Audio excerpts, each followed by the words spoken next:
喂，你在楼下？哦，好。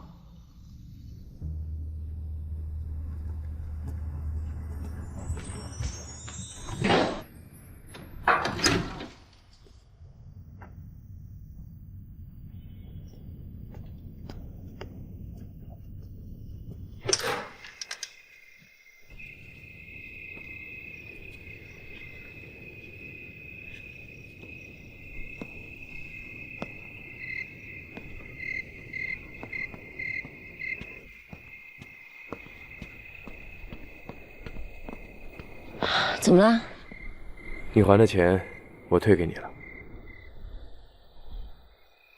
欠债还钱，天经地义。你别误会，我没有大方到说让你不还钱的意思。我是觉得你不用急于一时，你可以慢慢还。你的离职手续现在还没有办下来。如果你回来的话，我可以每个月从你的工资里面扣1/4，在接下来的项目里，如果能拿到奖金的话，应该很快就可以还完这笔钱。不用那么麻烦了，反正我也要离开新州了。我觉得你不应该被自己的父母左右思想，毕竟他们还没有到你要照顾的年纪。也许10年，也许20年，真正属于自己的时光，应该由你自己来做决定。否则，做任何事情，应该都会后悔吧。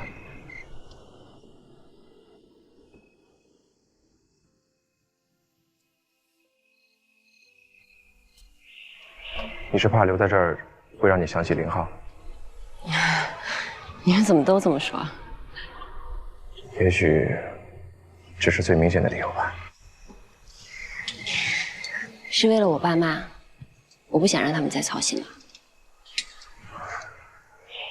不是最好。为了自己一段失败的恋情，改变自己的人生轨迹，确实不值得。这个钱你还是拿着吧，我现在也不着急用。如果你真的回老家，恐怕一时半会儿你也找不到工作。我的意思是，一时半会儿你也找不着合适自己的工作。我还记得你跟我说过，你来 SG 的时候，你希望运营部的每一块你都有所接触。我想你老家应该没有能让你尽情施展的平台吧。父母想要你回老家，其实是想让自己的女儿得到一个幸福的生活。那怎么样才能幸福？只有你自己最清楚。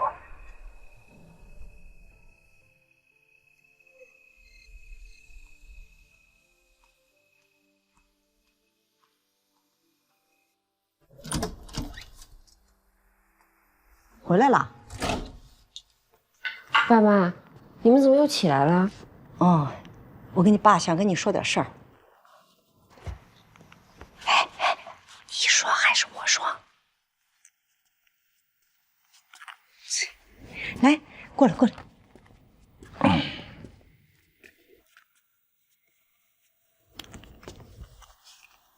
今天吃饭的时候，韩爽说的那些话，我跟你爸都听明白了。你们别在意，他说话也不过脑子。别管他怎么说，问题是你怎么想。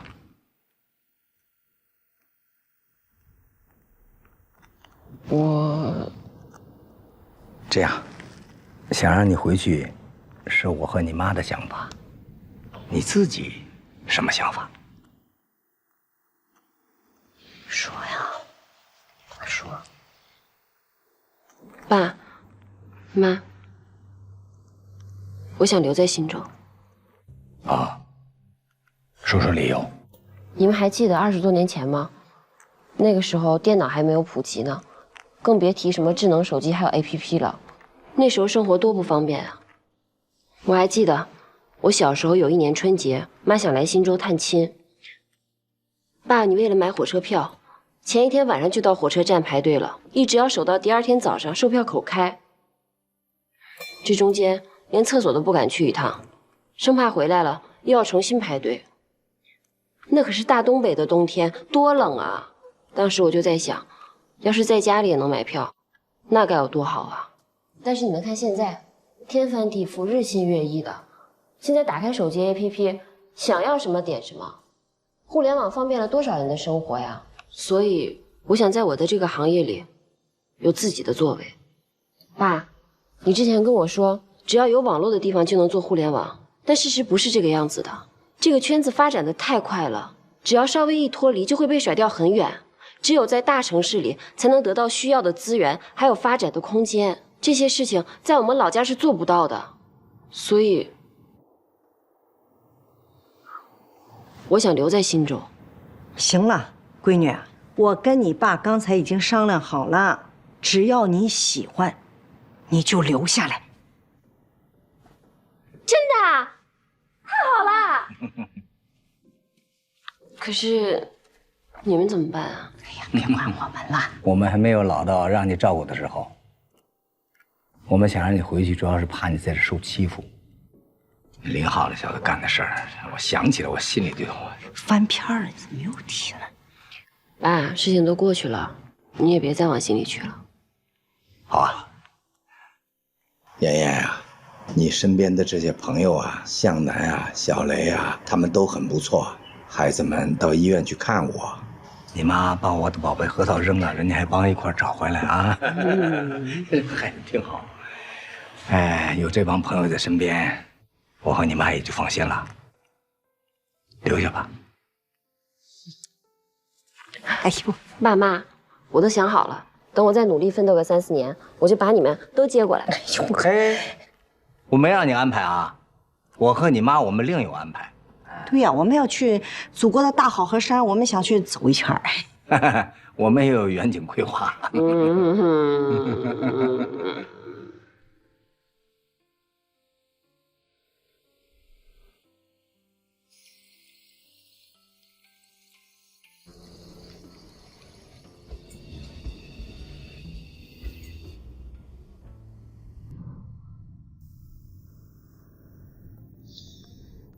我就知道你会回来，恭喜你，做出了正确的选择。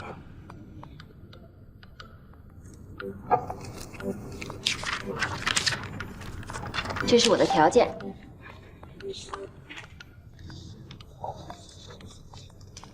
我知道我没有资格谈条件 ，SG 随时都可以找到不逊于我的人才，但这是我留下来的前提。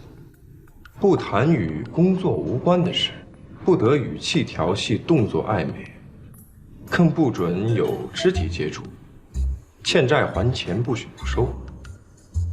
这权利和义务划分得这么清楚，你这是约法3章。虽然内容有些滑稽，但该走的程序还是要走的。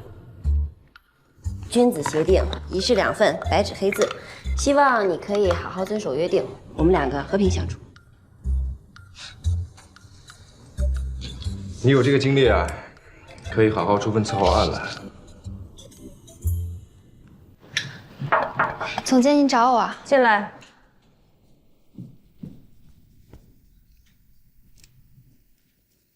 把门关上。嗯。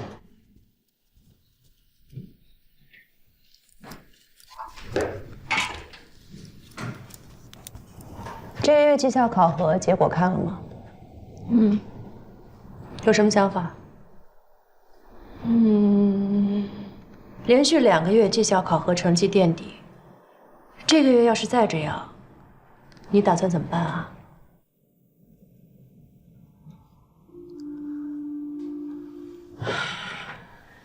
一个个都不让我省心，你一个，夏言一个，他是突然请假人就不来了，突然销假人又回来了，这样别人看到我们运营部做事多不专业啊！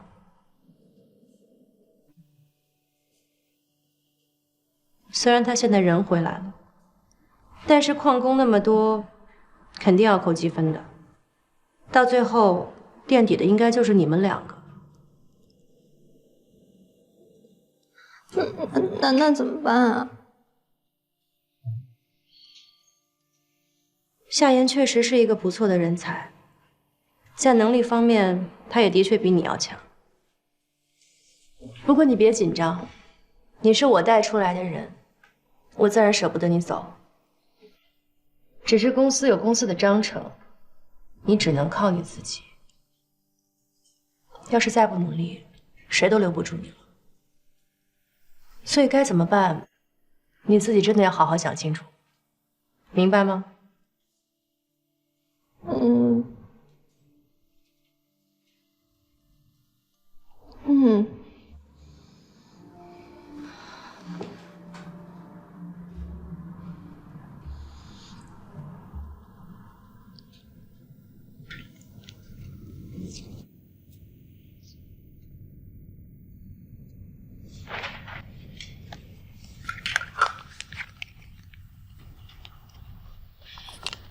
你也留一份。欢迎回来。差点忘了，说是不能有肢体接触是吧？行，那你好好准备你的方案吧。加油。好，那我先走了。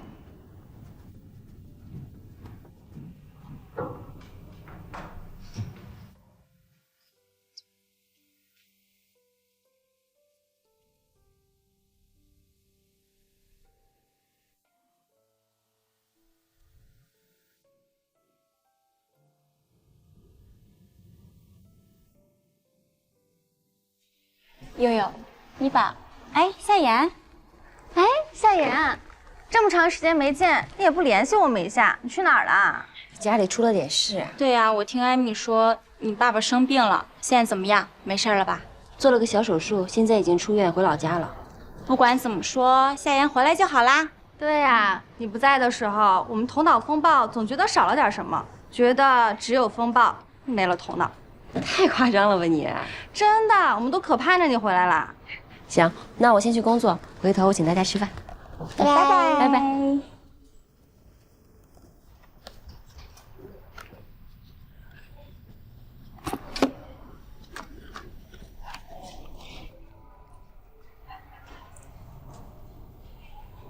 哎，你看艾米今天状态不太好。是啊。艾米怎么了？她已经连续2个月绩效考核垫底了，再这么下去，她可惨了。刚才我还看见薛老大找她谈话呢。哎，薛老大刚才找你谈什么？没什么，就是年度方案的事儿呗，让我们抓紧点想。你提这个我头都大了，我上哪儿给他想去啊？我还是随便写一个应付他。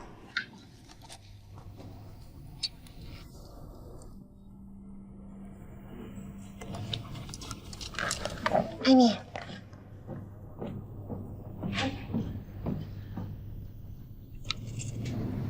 艾米，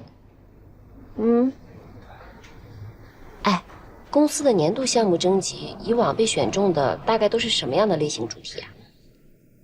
大概是围绕……他虽然人是回来了，但是这个月旷工那么多，肯定要扣积分的。到最后垫底的应该就是你们俩。什么类型都有啊 ，SG 旗下涉及的领域都可以。他们主要是参考项目的整合啊、可行性啊、推广性啊。对，你说的这范围太广泛了，你跟我说的具体一点。大概其就是这么个意思吧。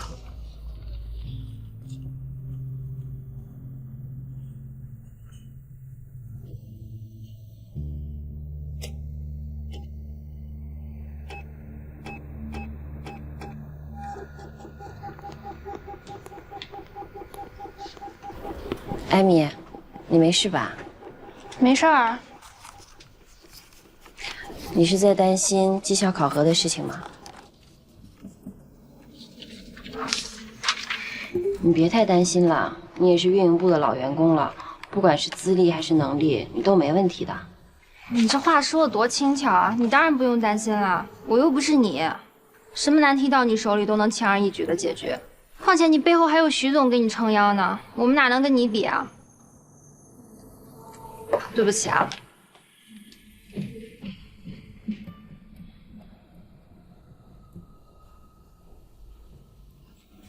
你颈椎好点没？没有，还是很疼。我叫你做的那个操你做了吗？没有，忘了，是忘了还是忘了怎么做？我没时间啊，大表姐。哎，请接点。干嘛呢？学针灸呢？马克那家伙的嘴脸你都见识过的吧？见得我手痒痒，不戳他个面瘫，我真是寝食难安。他又怎么惹你了？我戳他还需要理由吗？他呼吸了我的空气，浪费了我的生存资源。马克人不坏，就是嘴上不饶人，跟你一个品相。对啊，而且夏叔叔生病的时候啊，我看马克也是忙前忙后的，挺热心的。不说他了，扫兴。夏言，你最近公司怎么样啊？我看你天天加班，那么晚回来，我连面都碰不上。被领导点名批评，能不拼吗？怎么了？那许晨毅又故意针对你？倒没有，我倒是觉得现在这种状态挺好的，就是正常的上司与下属之间的关系，我觉得挺舒服的。你 IP 还这么开心，抖 M 啊？抖 M 什么意思啊？想试试吗？别闹。我现在啊头疼的是新项目的提案。自从啊我进了新公司以来，就一直想撸起袖子好好干一把，终于不用做那些杂七杂八的事情了，所以啊还是要拼一下。社会进步，人类进化呀，就靠你们了。你这哪是加班啊？你简直是毁容了！你气色这么差。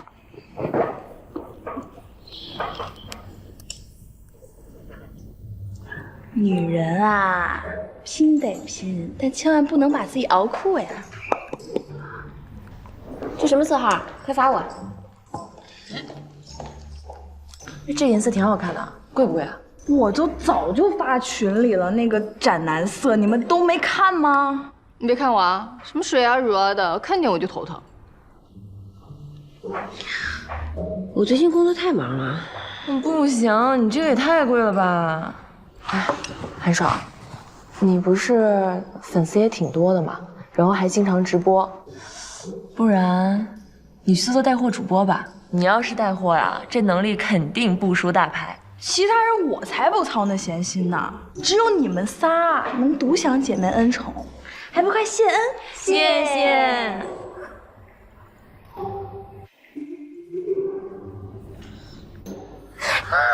等会儿，我刚补的妆啊。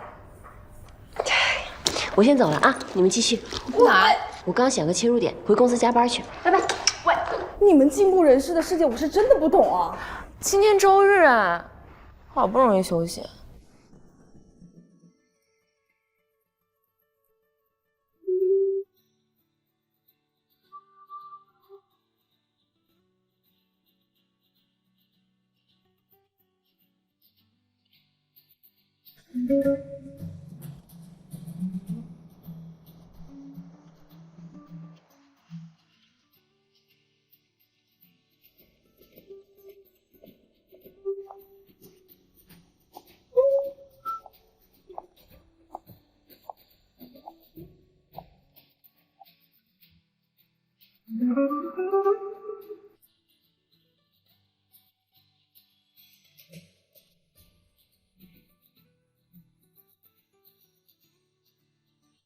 现在大家手里拿着的就是我们运营部进入复赛资格的2个方案，分别是由美琪和夏言完成。这2个方案我和薛总都已经看过了，今天来开这个会，主要是想听一下大家的意见。美丽 Online， 这是一个主打时尚女性的闲置物品交易平台。对，我在做方案之前，对女性化妆品相关做过市场调查，因为网红效益。女性在购买化妆品和护肤品的时候，越来越倾向于网上做好功课便直接下单。但是由于每个人的肤质不同，适合大家的未必就是适合自己的，所以就会出现假制蜜糖、以致砒霜的情况。那么问题就产生了，化妆品一旦拆封使用过，就没有办法退货，花了钱囤了很多根本用不上的护肤品。可是现在二手交易平台那么多，大家都可以在上面置换自己的闲置化妆品。你的提案有什么特别之处呢？所以，我们美丽 online 最大的亮点就是我们将推出最强鉴定团，我们将提出存疑的化妆品、护肤品、奢侈品进行免费的鉴定。如果大家对美丽 online 没有任何疑惑的话，我们来聊一聊闺蜜星球。社交软件，现在市面上的社交软件不是已经很多了吗？的确，现在市场上的社交软件并不少，但这并不代表我们就要放弃这一块。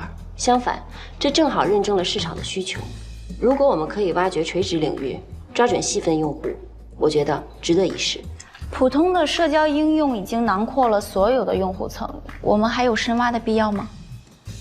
所以，我们就要在功能上进行创新。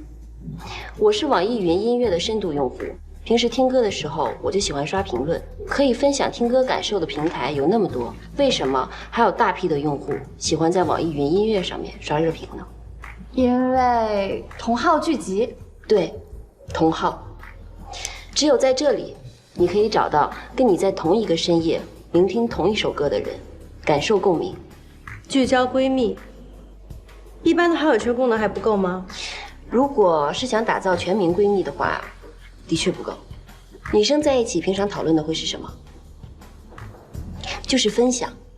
大家喜欢分享最新的口红色号、最新买的衣服、最近的感情观、爱情观。她们可以通过6人定律构建起自己的一个星球，这也就是闺蜜星球这个名字的由来。秀我已经是一个很成熟的女性时尚购物平台了，还有必要花大力气去做社区吗？相比较而言，我觉得美丽 online 更适合秀我接下来的发展。可是闺蜜星球如果真的做出来了，一个庞大的社区流量对秀我的作用可是没法比的，而且还能大幅提升秀我的用户粘度。你看网易云音乐不就是一个典型的案例吗？可是美丽 online 同样可以引流啊！现在大家2份方案都已经看过了，你们觉得哪个更好？我觉得闺蜜星球吧，虽然挺有想法的，而且看上去生活、音乐各个方面也包容的挺多的，但是就是想法挺好。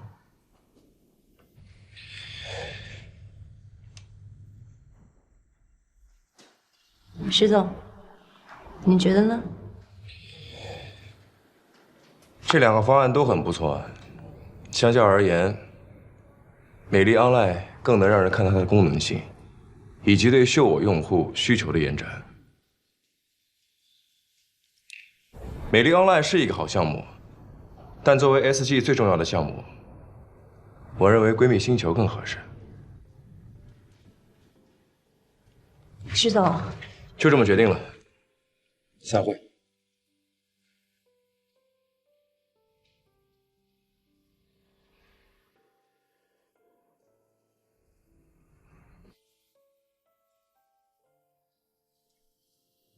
说好一起到白头，贫穷使我放了手。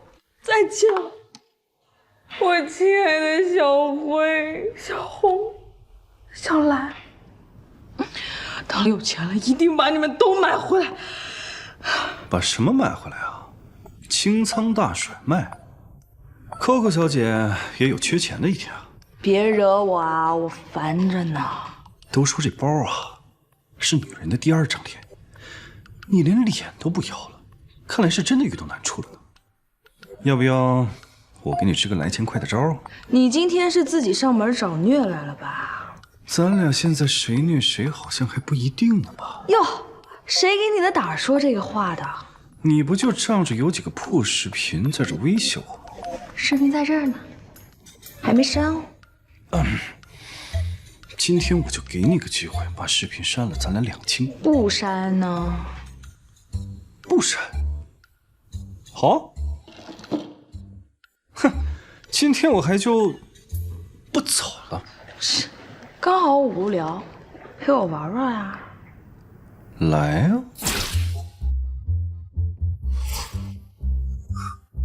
这个床真不错，要不今天就把它给买了？行啊，正好今天开始搬家。哎呀，你们家这个床啊，不行啊！不是说好1欧起吗？绝对健康环保。我买回去才睡了1个晚上啊，眼睛浮肿，嗓子干。你们家的床是不是甲醛超标啊？甲醛超标的床好像真的不能睡吧？床不行啊！是床不行还是你不行啊？我行不行你管我呢？怎么样，喜欢吗？你要是喜欢，以后我天天来。行啊，不在一个段位上虐起来可不够爽。你现在有什么招，快点想。我玩过的套路啊，可比你吃过的盐还多。怎么着啊？玩过什么套路啊？说说，是碰瓷儿啊，还是仙人跳？口味够重的呀，要不在我这试试？那可不是，你穿的像个橙子似的，我可看不上。我这是小粉象，好不好？别以为你穿的跟个牛油果似的你就厉害。来，人间牛油果，请您喝一杯，解闷的小费。早这么懂事不就完了吗？非得绕这么大一圈，你看你，哎呦，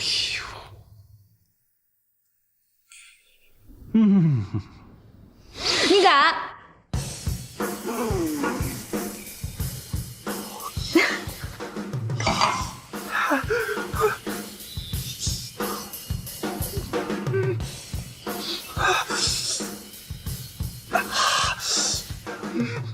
虽然之前我们都已经说好的，酒水饮料洒在家具上都算他的，但是真到那个时候，怎么好意思呢？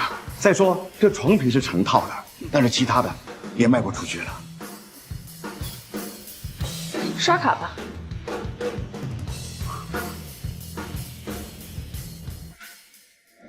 这个提案我已经和管理层开会确认过了，项目是你提出来的，就由你从头开始负责。给你5个人的名额，组建自己的团队，任你自己选。以后关于闺蜜星球的任何事情，可以直接找我。我怎么没信心啊？不是啊。2天的时间和产品组把细节讨论出来，尽快进入开发阶段，能做到吗？能。加油！这么快公告就出来了？什么公告？夏妍的闺蜜星球定下来了。这么快就定下来了？刚才徐总和薛老大差点吵起来。谁吵起来？就因为这件事吗？薛老大还是觉得你的方案更好，可徐总坚持要开发闺蜜星球，说是美丽 Online 可以作为补充内容加入到秀我新的3.0版本中。可是闺蜜星球涉及到 SG 时尚事业群下阶段的资源整合，必须马上开发，这点啊，没得商量。那还说什么了？我听总经办的人说徐总当着董事长的面立了军令状，他个人对闺蜜星球负责，说是闺蜜星球上线1个月一定会做到注册用户过1000万。新的社交网站啊，1个月就要达到1000万，这也太狠了吧！就是嘛。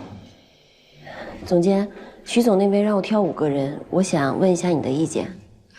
徐总已经跟我说过了，以后你的事情直接向他汇报，不用问我。可是有些同事他们手头有要紧的工作，我怕突然抽走了会给总监你这边带来麻烦。就算有麻烦，那也是我的事，你不要自己的团队还没有建立好就开始操心我。好，我明白了，那我先出去了。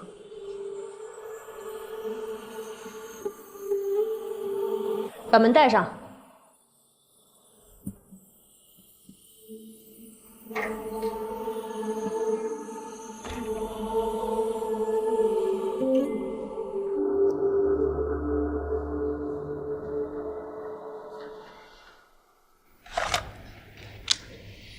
18600，确定。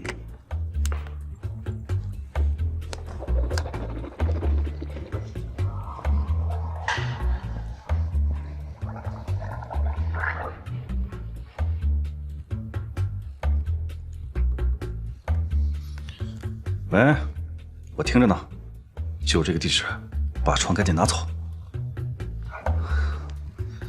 太太叔只是要求你买套床品，没必要把整个床都买了吧？你傻呀？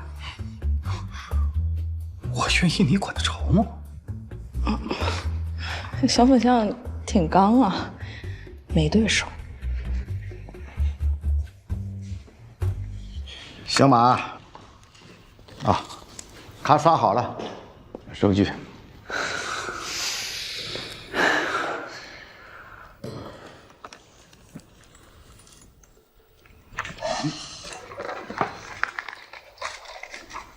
喂，对，我是老板。啊，我们这个家居店收益挺好的，只是我俩儿子要出国留学，一时拿不出那么多的钱。再说过段时间我也可能出国陪老婆孩子，所以要转手。啊，对，你要是有意向的话，这2天可以来看看，我都在店里。对，地址你有了吧？好。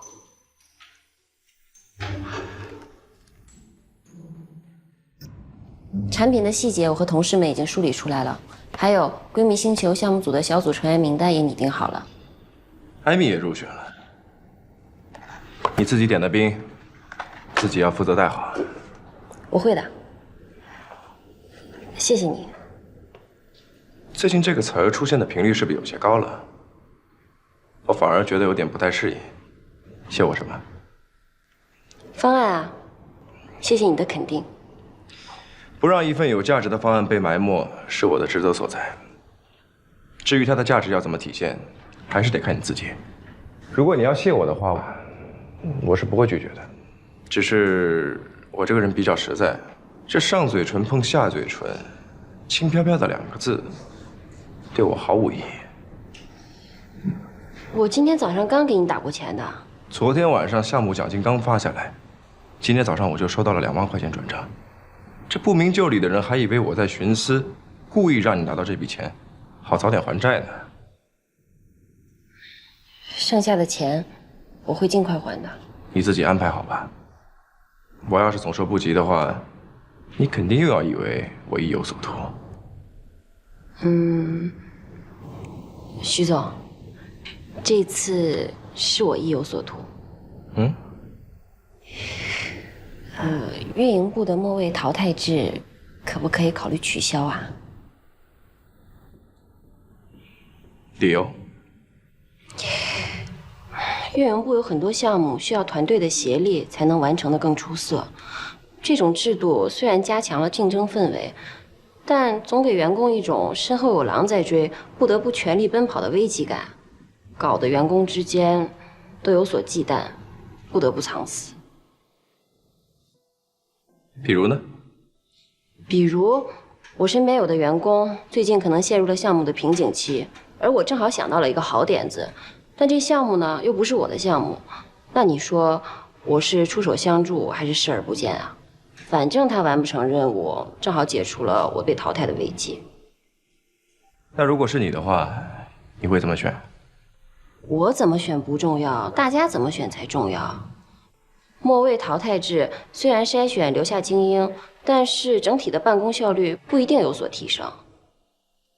可是这个方案是薛总监提出来的，而且已经实施了1年。不过，你的方案我会考虑的。好，那我先出去了。等一下。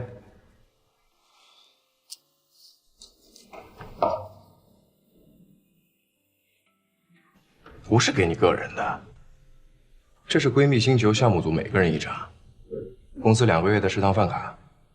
接下来会有很长一段时间要加班，算是公司一点小福利，拿着吧。我和我的小团队会加油的。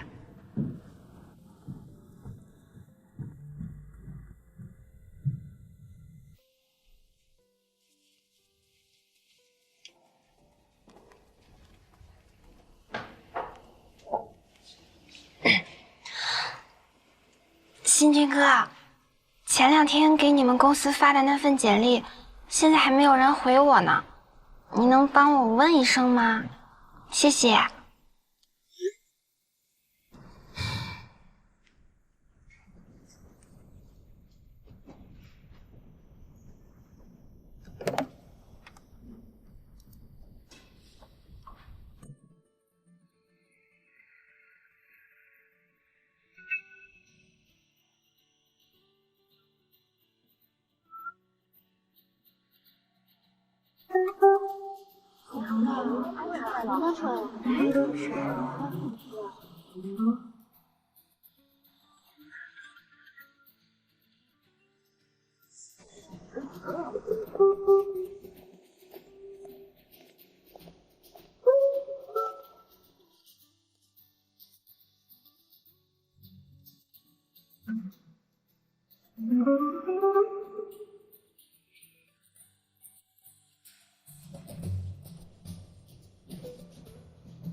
对不起，怎么了，艾米？我之前对你太过分了。有吗？有的，有的。因为我觉得你是比我后来的，却处处表现比我好，我心里压力很大，害怕自己被淘汰掉，所以有的时候就故意不配合你的工作，还疏远你。谁都有压力大的时候，只是发泄的方式不一样。那天我说话不是有意的，我知道你不是那样的人，不管是袁教授还是达人活动，都是你靠自己一个人的努力来解决的。我那天心里实在是太乱了，所以，哎呀，过后我想想，真的是觉得很抱歉。好啦，我知道了。接下来的日子我们一起努力。都过去了。我那么小心眼儿，你还拉我进你的小组，你这么信任我呀？你有你自己的长处，你经常能想出一些暖萌暖萌的点子，这对闺蜜星球来说啊必不可少。你总不会亲手毁掉自己的心血吧？不会不会，我不会的。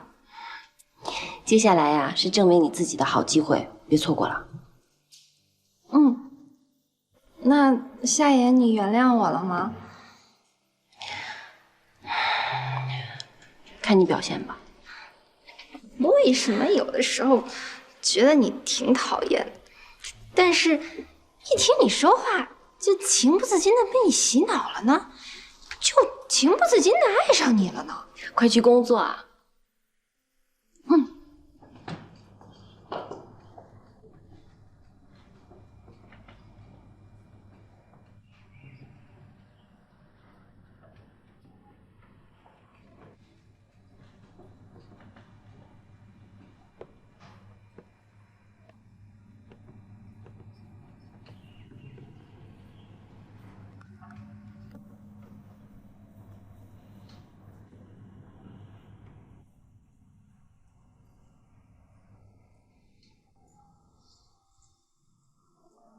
小磊，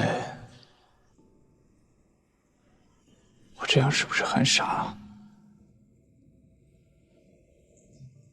是我不珍惜，伤害了他，现在失去了，就是我的报应。可是我真的放不下。你现在真的还爱着夏言吗？我的爱从来就没变过。可是爱有什么用？除了爱，我还能给他什么？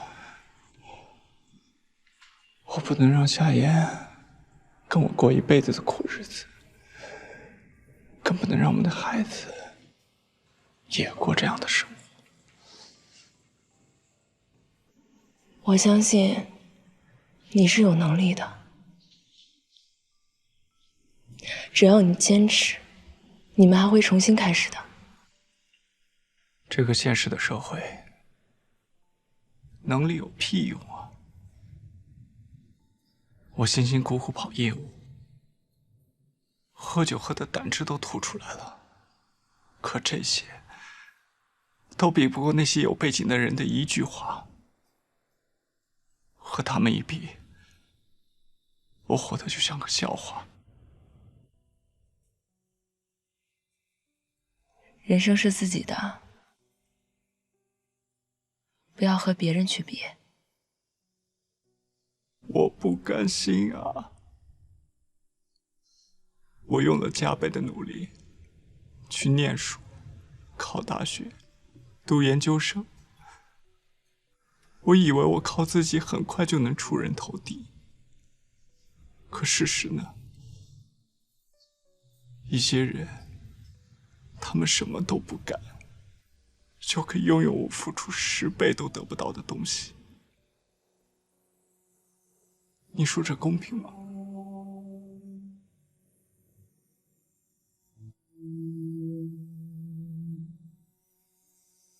难道咱们小地方出来的，天生就要比别人矮一截吗？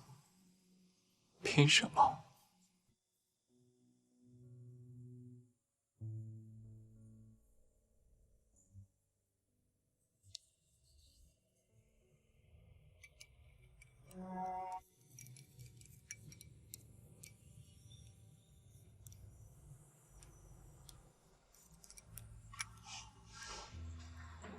我是全村唯一的研究生，是我爸妈这辈子最大的骄傲。可我这个骄傲，在这个利益至上的社会，什么也不是。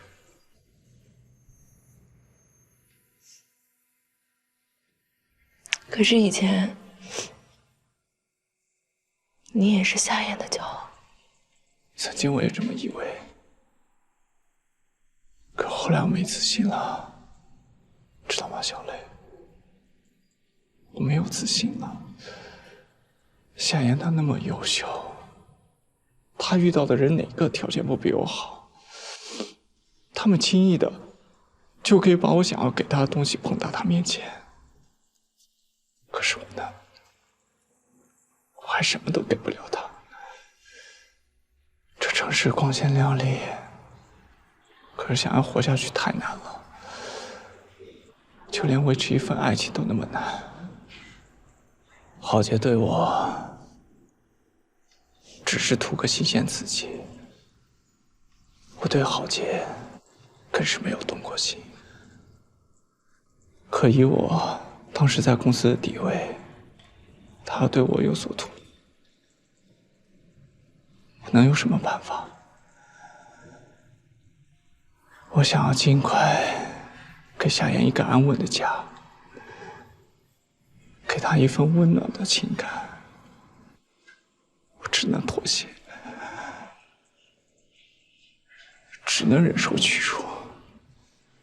我错了，我知道我错了。我想要给他最美好的东西，可事到如今，我却弄丢了最美好的他，是不是特别可笑？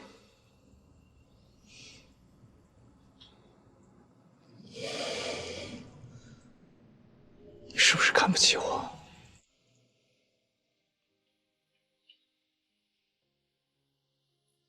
人生没有一帆风顺，只要能够挺过逆境和低谷，才会对得起自己的人生。还记得吗？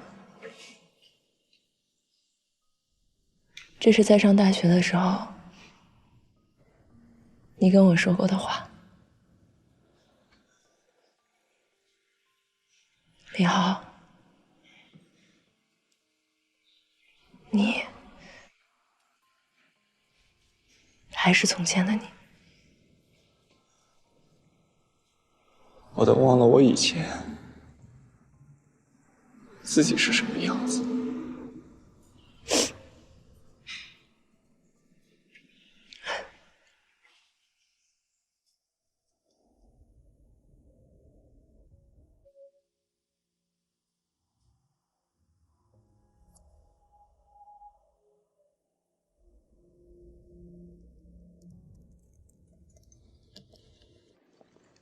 喂，小磊。我在你公司楼下，你能不能下来一趟啊？怎么啦？就是有几句话想跟你说，你下来一趟好不好？哦，好，那你等我，我马上就下来。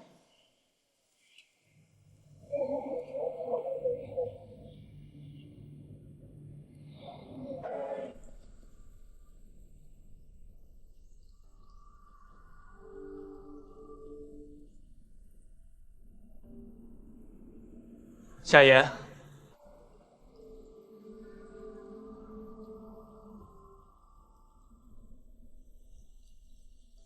夏言，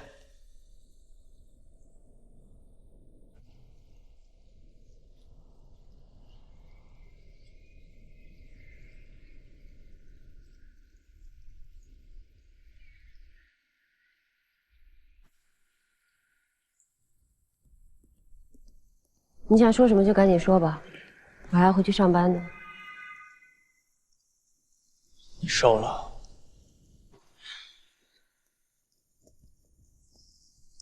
既然你不说的话，我来说。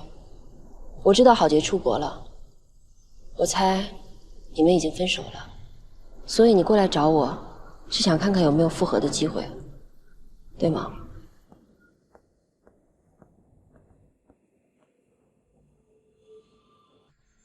那天晚上之后，发生这么多事，我们还没有好好彼此面对面把事情说清楚。是啊，我找了你很久，我想把那件事情解释清楚，可是你一句话都没有就人间蒸发了。对不起。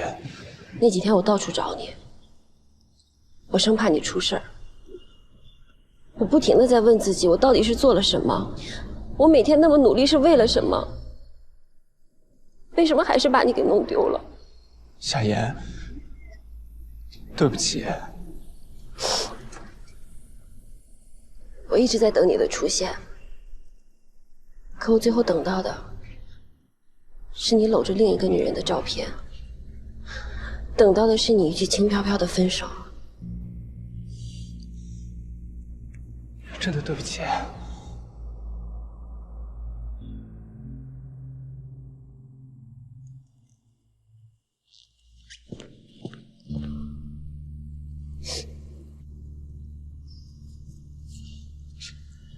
我记得你以前跟我说过，永远不会对我说出对不起3个字，因为那是你做错了让我难过，才会跟我道歉。可你永远不会让我难过。可是就在刚才，你连着说了3个对不起。这次真的是我错了。我当时听到你和那个许晨毅，我的心也是像刀扎一样。我不敢面对你，是不敢面对我的心疼，只能逃避。我知道那件事是我误会你了，我也知道自己做错了，可不可以就当什么都没发生过，原谅我？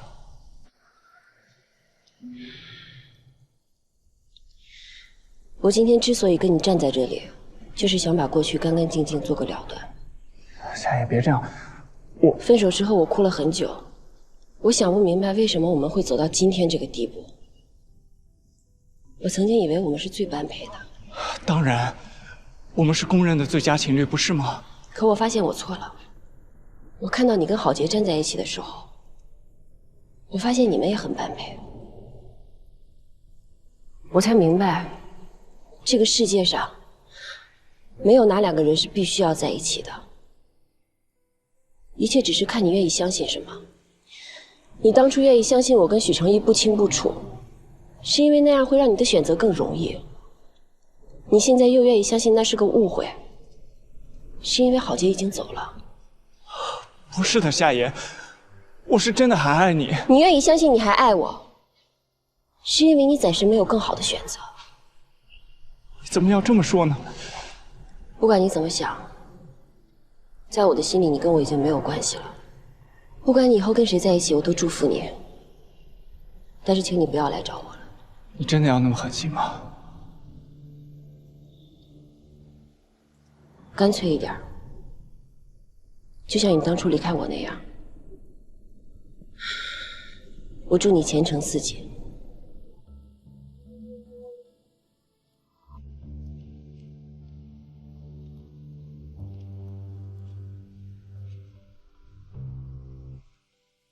所以在我们闺蜜星球，广告的投放将会更加贴近用户的需求，用户的满意度提高之后，各位的利益才会有所提升。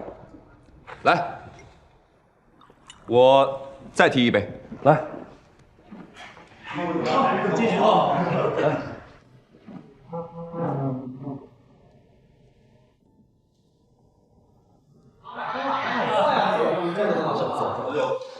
徐总，您肯亲自出山，我觉得这个项目错不了，我投了。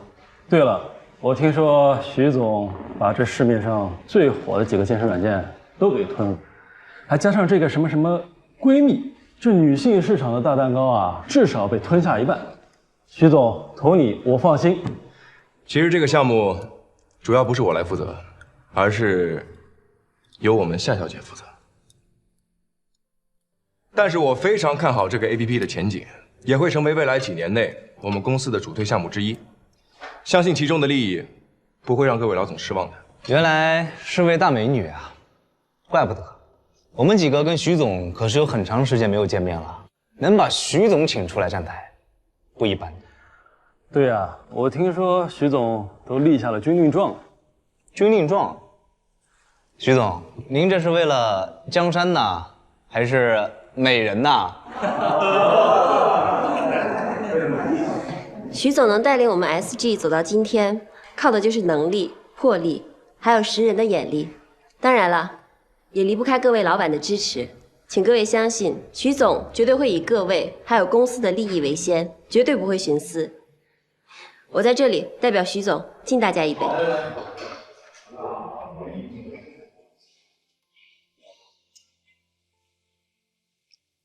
徐总，这眼光真好。你这部下不仅长得漂亮，而且聪慧能干。我看这是 SG 的未来之星啊！我也敬各位老总，祝各位老总财源滚滚，生意兴隆，日进斗金。呵，这么传统的祝酒词儿，我可是有些年头没听过了。老话说得好呀，酒是陈的香，词儿是老的好。好，那感情我们喝了这杯酒，就能跟着徐总一起哗啦哗啦数钱了。对呀，大家一起数钱，哗啦哗啦那种。那咱们一起举个杯吧，我敬大家。好，来，徐总。哎，等一下，这么说的话，你喝一杯可不够，至少啊要喝3杯。那这样好不好？我打个圈，每个人3杯，怎么样？行，咱1杯都不能少。行。那杨总，我先从你开始。好。来，杨总，我给您倒满啊。好，先忙。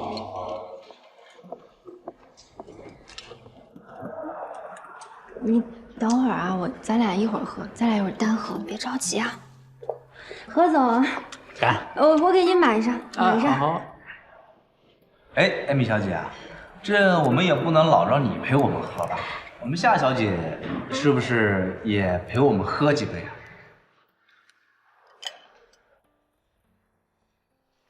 啊？是这样的，夏小姐虽然业务好，但是不胜酒力。这样，我陪您喝。徐总，那这要是您的话，那可就不止3杯了。你说了算。好，来。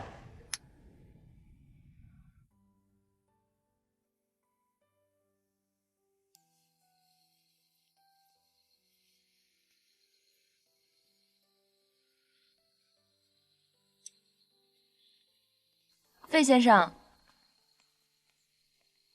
哎，你怎么来了？今天周6了。今天周5，我来是有几句话要跟你说。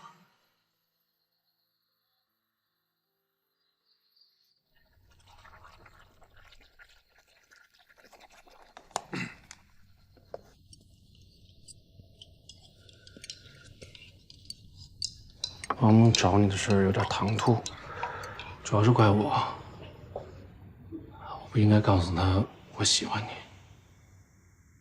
他很关心你。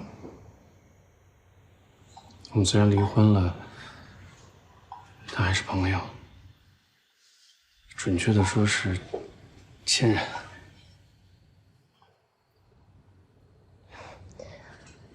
我知道。其实我那天看到你们一家3口，那真的不是一家3口，我们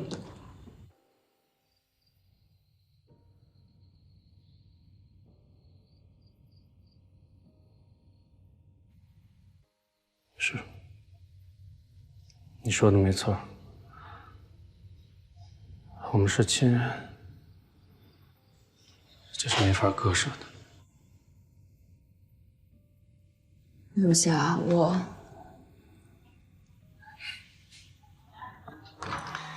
没什么对不起的，我知道你要说什么。可能我的情况对你来说太复杂了，所以你拒绝我，在情理之中。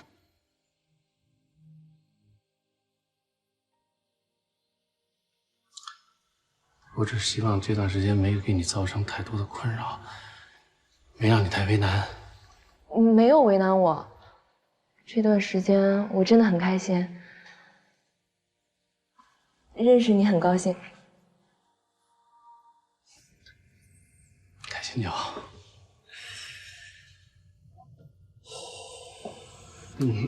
那我们还是朋友。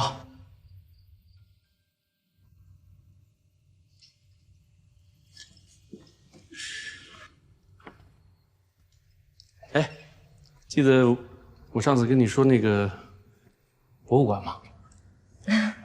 当然记得，变迁博物馆，主题是变迁中不变的东西。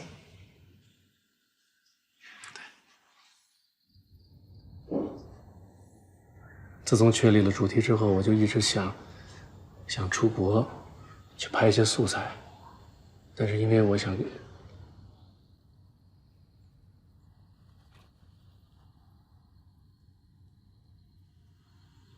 我现在决定了，下个月就去，所以你可以随时来这儿，随时来，不用担心会碰到我。祝你一切顺利。会的。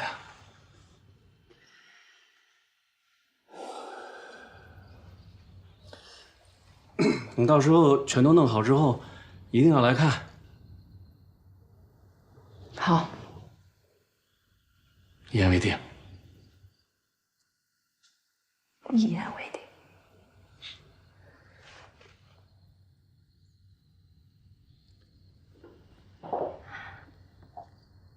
那我走了。再见。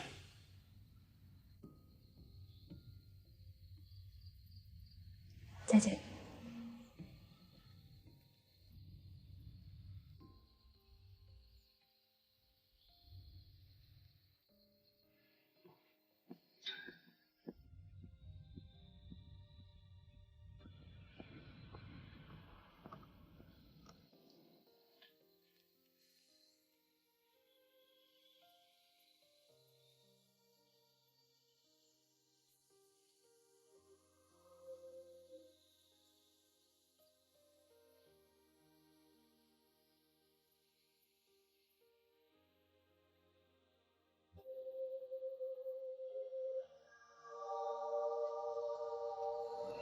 再见。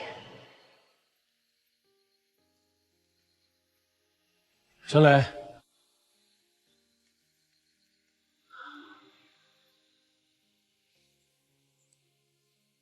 这个送给你。我不能收。又是无功不收的话。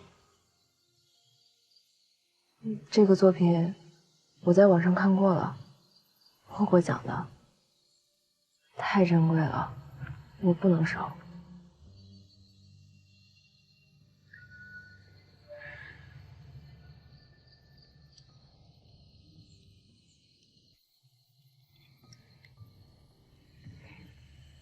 那你一定把这个留下。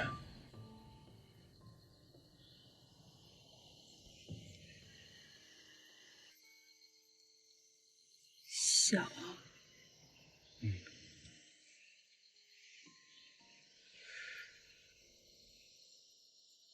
留个纪念。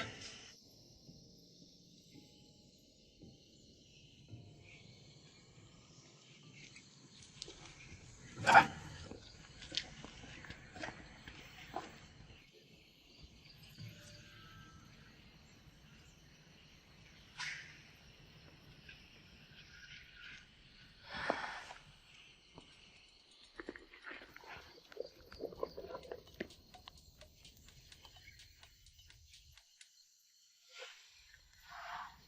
喂，学长。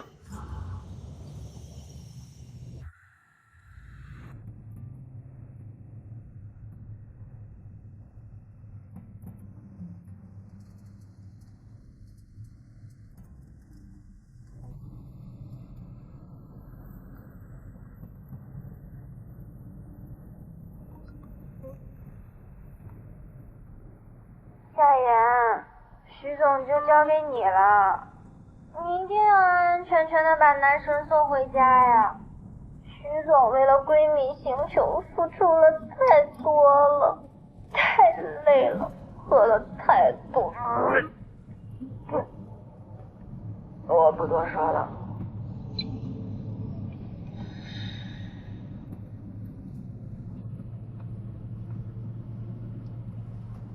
小袁，闺蜜星球的初期开发已经进入了收尾阶段，接下来大部分都是测试部门的工作。接下来，闺蜜星球的前期预热和用户引流，你没问题吧？啊，没问题。NK 是现在国内最大的年轻女性生活分享社区，和闺蜜星球的重叠性很大。如果能和他们谈成这个用户引流的话，对闺蜜星球来说是极大的助力。我明白了。